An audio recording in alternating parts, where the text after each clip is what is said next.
OBC NCL certificate নিয়ে গুরুত্বপূর্ণ update. NCL certificate বানাতে কী কী ডকুমেন্টস লাগবে ডিটেলসে দেখাবো। তো দেখে নেওয়া যাক। আমি কতগুলো গুরুত্বপূর্ণ নোটিশ দেখাবো, ভীষণ গুরুত্বপূর্ণ। প্রত্যেকটা নোটিশই আমি দেখাবো এনসিএল সার্টিফিকেট নিয়ে। তো একটা কথা মনে রাখতে, সবার প্রথমে আমি এটা দেখাচ্ছি। একটা কথা মনে রাখতে হবে যে এনসিএল সার্টিফিকেট 66, এখন তো নতুন নিয়ম ওবিসি এ আর বি বলে কিছুই নেই।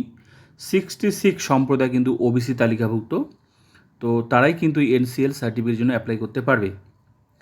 আর শুধু সার্টিফিকেট থাকলে হবে না, যে ওবিসি সার্টিফিকেট আছে, সার্টিফিকেটের পাশাপাশি মানে সংরক্ষণ নিতে হলে, সুযোগ সুবিধা নিতে হলে, সেটা চাকরি বা ভর্তিতে এই এনসিএল সার্টিফিকেট কিন্তু লাগবে। মানে সার্টিফিকেটের পাশাপাশি এনসিএল সার্টিফিকেটটা দেখাতে হবে।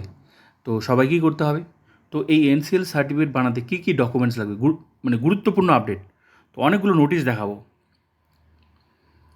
তো দেখাচ্ছি, আমি প্রত্যেকটা নোটিশই দেখাচ্ছি। প্রয়োজনীয় ডকুমেন্টস কী কী লাগবে এখানে ডিটেলস দেওয়া আছে। অনেকগুলো নোটিশ দেখাবো আমি, কী কী করতে হবে।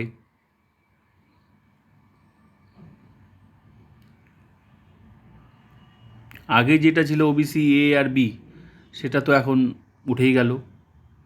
অলরেডি চালু হয়ে গেছে যে শুধুমাত্র ওবিসি। আবার ওবিসি শুধু সার্টিফিকেট থাকলে হবে না। এটা একটা নোটিশ দেখালাম কী কী ডকুমেন্টস লাগবে। আরেকটা নোটিশ দেখাচ্ছি, মানে ওবিসির পাশাপাশি এখন এনসিএল সার্টিফিকেট সবাইকেই লাগবে, মানে বানাতে হবে। আরেকটা নোটিশ, ডিটেলস দেওয়া আছে কী কী ডকুমেন্টস লাগবে। প্রয়োজন অনুযায়ী কিন্তু কম বেশি ডকুমেন্টস কিন্তু লাগতে পারে। হ্যাঁ,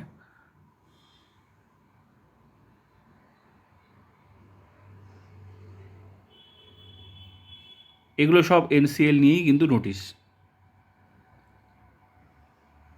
আমি দুটো নোটিশ দেখালাম। নেক্সট নোটিশ,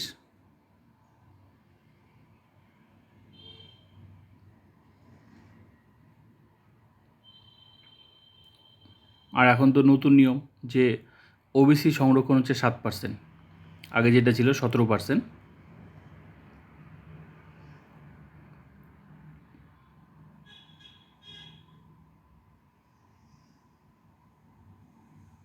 এটা একটা নোটিশ।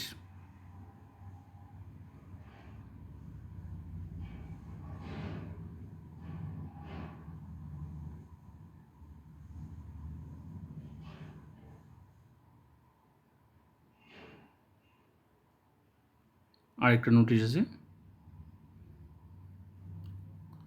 তবে নিজের জায়গার কিন্তু নোটিশ ফলো করতে হবে। হ্যাঁ, কম বেশি ডকুমেন্টস হয়ে থাকে। ব্যাস এই কয়টাই হচ্ছে নোটিশ আমি দেখালাম। আশা করি এই ভিডিওটা কাজে লাগবে। তো ভিডিওটা ভালো লাগলে লাইক করুন, সাবস্ক্রাইব অ্যান্ড শেয়ার।